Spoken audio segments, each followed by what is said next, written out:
Hello, how you doing? Welcome back to my channel and another episode of Metal History. Now, if you are new to this series, if you've just stumbled across it or you've just discovered it on my channel, basically what I do is I take metal records and metal songs that have been inspired by historical events, figures, mythology, myths and legends, and I break down that information into a very detailed video. Each album will be a mini-series and each track on said album will have its own video. And for this series, I'm focusing on this album, Nile's Amongst the Catacombs of Nephran-Ka, which was released in 1998, and it's their debut album.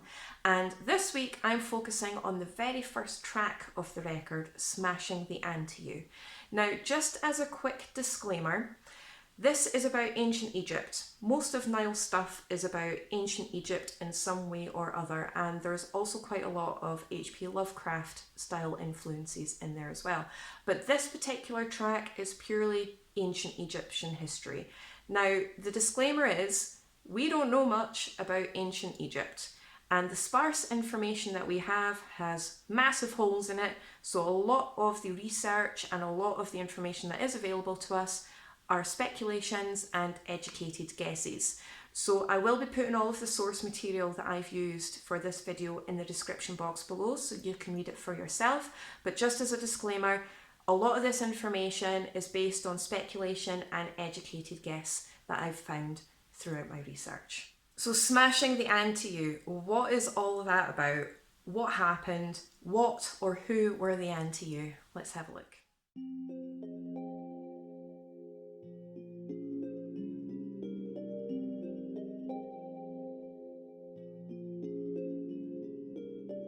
Now, it has been argued that the Antiu were pre-dynastic people of Upper Egypt, or potentially the Sinai Peninsula in the east. So what do I mean by pre-dynastic people? Well, basically Egypt was split into two different regions. You had Lower Egypt and you have Upper Egypt, and I'll display that in the map here. Now, you would think that Upper and Lower Egypt would be the other way around, right? So why is it a bit upside down, topsy-turvy? Well, I'll explain. Basically, the River Nile flows north, so the beginning of the River Nile, or at least the top end of the River Nile, is known as the upper region, and where it meets a bigger body of water, which is known as the Nile Delta, is the lower region. Now, because the Lower Egypt was found at the bottom of the Nile, or at least in the lower region of the Nile, agriculture was a lot more successful here. The ground and the sediment was rich with nutrients in order for agriculture to flourish. And because the agriculture flourished here, there was a lot more settlements and it was highly populated. Whereas Upper Egypt was mainly desert land. And because Upper Egypt was mainly desert land, it wasn't as densely populated. So as you can probably imagine, the people of Upper Egypt, who we will be calling the Antiu throughout this video, would have carried out raids or trades, depending on what they could get away with Lower Egypt.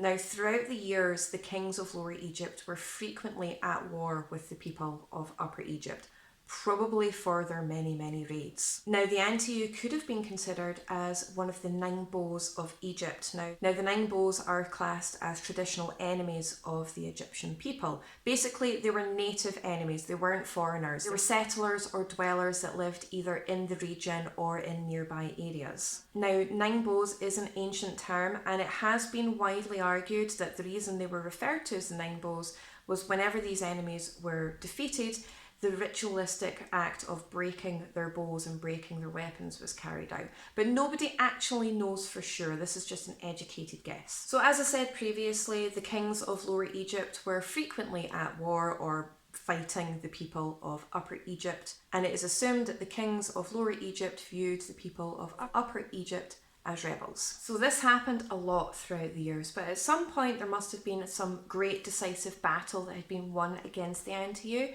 which resulted in an annual festival that was celebrated to commemorate the events. And it is the name of this festival that Nile derives the name of their track from.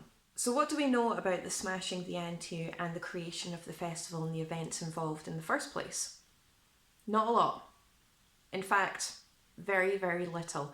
And the only reason we know of its existence is because it was mentioned on the Palermo stone.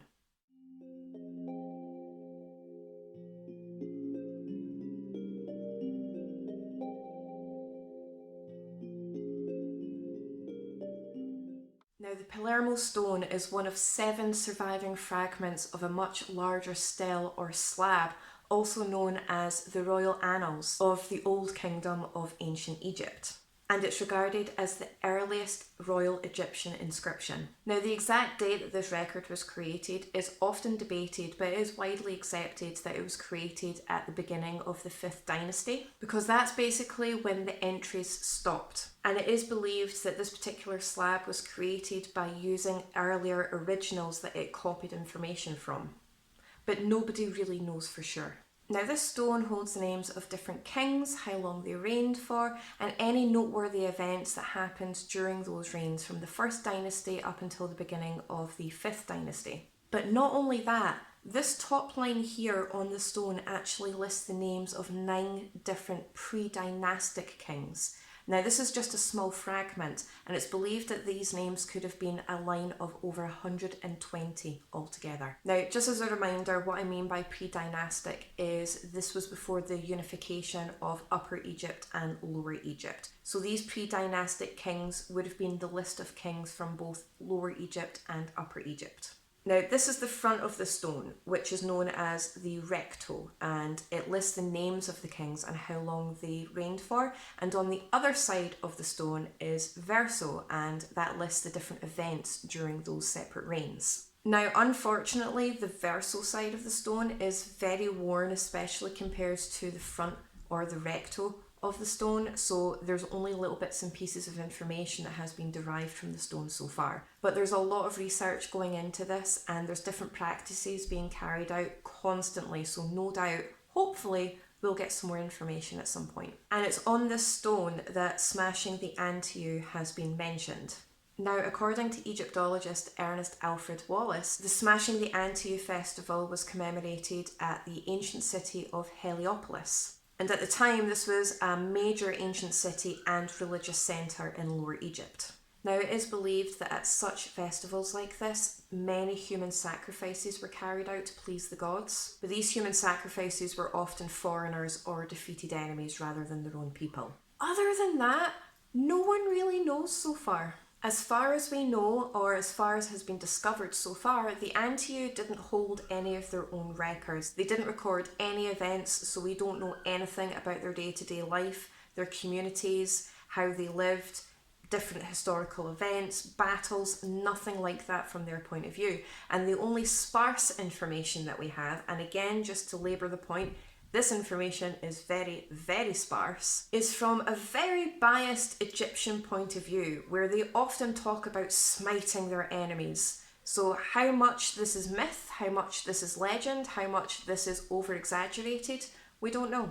Like I said at the beginning of this video, a lot of it is educated guesses and speculation pieced together by the very sparse information that we have. Once again, all of the sources that I've used for today's video I'll put into the description box below so you can have a wee read for yourself. So that's basically it. We don't really know an awful lot about Smashing the Antiu, but let me know in the comment section below what you think of this story. What are your thoughts and feelings and speculations on the situation? Who do you believe the Antiu were, and what do you believe happened to spark this festival in the first place?